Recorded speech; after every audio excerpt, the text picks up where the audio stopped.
There are probably quite a few people in the world at the moment who don't want to buy a Tesla because of reasons. Feel free to get it off your chest in the comments section. But I'm here to give you the facts about why you shouldn't buy this Tesla Model Y Performance in particular. And it's not because of this. It does look strangely like Iron Man in red, or this. Ooh, well, hello. Or indeed, this. Turns out I quite like spiders. But before all of that, let's talk about what's been going on with the Y. And what's been going on with the Y are performance-enhancing drugs.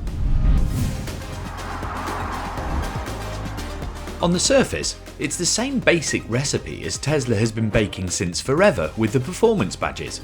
More power and speed, a few subtle tweaks to the way it looks, but nothing that would make anyone think too hard. It's more like an upgrade pack rather than a completely different model, but there is a little more to it than I first thought. From the front, it is subtly different. It has a new front bumper with a slightly different splitter and this different deep side to it with some different aero channels. It does look strangely like Iron Man in red. Maybe that's just me. One thing I do like about Teslas is that it doesn't look like it's trying to ape an internal combustion car. So there's no big fake grille or anything. It just looks like an EV. It's got new 21-inch Arachnid 2.0 forged alloy wheels with some really neat aero covers. They're slightly wider at the back this time as well, so turns out I quite like spiders.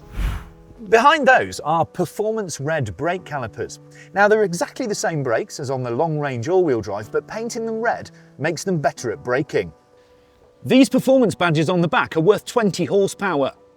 Probably.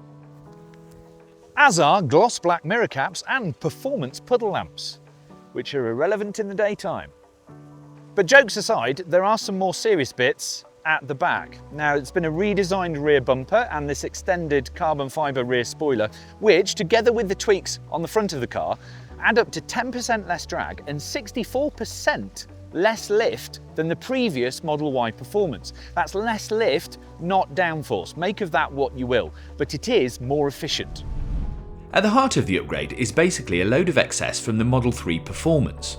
So the Y Performance gets the new LG 5M 79 kWh usable battery pack that has a higher energy density without any more weight, along with the usual two motors to give four-wheel drive. So you get roughly 460 horsepower and 550 pounds-feet of torque delivered to the floor, and a 0 to 62 time of about 3.5 seconds with a top speed of 155 miles an hour.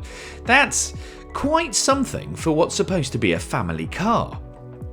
But it also manages 360 miles of WLTP range if you don't try and smear your dog over the back window all the time, and that's very efficient, with the usual excellency of the Tesla supercharger network at your high voltage disposal.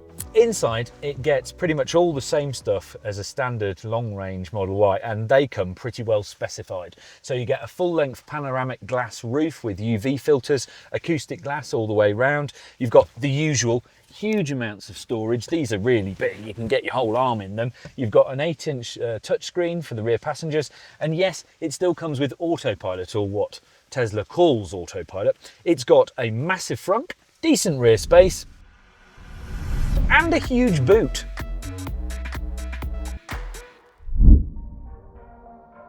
In fact, all the Performance gets that's very specific is a slightly bigger touchscreen at 16 inches. It has a lot more pixels in it apparently, so it's very clear, and the camera feeds are absolutely brilliant. And then it's got these more sporty seats. They've got bigger bolsters and get this, powered thigh extenders, which is very sporty. After that, there are carbon fibre bits on the dash and on the door inserts, which is always useful in a 2.5 ton car, and aluminium pedals. So actually, not that much has changed. So what does that add up to for the driving? Well, one very fast lump of Tesla. And when I say fast, I really do mean it. It does 0 to 60 in 3.5 seconds, which is a bit weird for a family car. So let's launch. Right, pop it from standard into insane mode, and then we're just going to boot it. Ooh, whoa, hello. Okay. Yep, I completely believe the figures, but these days, Tesla is fast. Really isn't much of a story, is it? I mean, this is supposed to be a family car, and I'm not sure I'd use that with people in the car because they'd all end up, well, they just end up hating me. What's more interesting is the fact that the Performance gets adaptive suspension, and that uses algorithms and witchcraft to apparently make this car ride more smoothly and yet be able to go faster. But the steering is nicely precise but also fairly relaxed, and the ride from that adaptive suspension is excellent. This car is really good at 70%, or just cruising. When you really get going, it's exceptionally fast and lightly amazing for what it is, but just feels a little cumbersome for point and shoot. It's fighting the physics all the time, and that's not a particularly exciting prospect. And that stuff works in conjunction with stiffer bushings, different shocks and dampers, a little bit of reinforcement for the rear suspension, and different steering knuckles even, so quite a large package of dynamic differences to make this car as good as it can be. There are different driving modes, so you can have the acceleration in 3 flavours: chill, standard and insane, so obviously it just gets more and more aggressive. And then you can have the ride and handling in standard or sport, and then if you flip down a little bit, you can change the stability assist to a reduced assist mode. Now that sounds like you're going to be able to do smoky drifts. It's not true. You can't switch it off all the way, and to be honest, in the dry I can't really tell the difference. But do you know what? Driving this car around on a beautiful twisty road, and it is really, really good. In fact, I'd go so far as to say this is class leading. The suspension just rounds off the bumps, so you don't get knocked offline. The steering is accurate, little bit dead, and it's very, very quick. You never quite get past the fact that this is quite a heavy car, so if you're braking into a corner and you're going downhill, you really do feel the weight. But for what it is absolutely magical. And I'll tell you, whoever has done the MVH on this car with the acoustic glass and the sound deadening, it's like, you know when you get off an aeroplane and your ears don't pop, or you've gone slightly deaf? That's what this car sounds like. It's so well insulated. And the fact it's got 21-inch wheels and it rides like it does. I mean, I know these roads are very smooth, but this is a Model Y, for God's sake, on a hairpin bend, and look at the acceleration out the corner. And I'm not scared of it. It's got loads of grip, it's got loads of tactility, and it just feels a little bit heavy, really. I mean, this is quick stuff, and it doesn't even sound it. This is supposed to be a family SUV, and it's got the performance, basically, of a serious sports car. I think the problem I've got with the Model Y Performance is the point of it.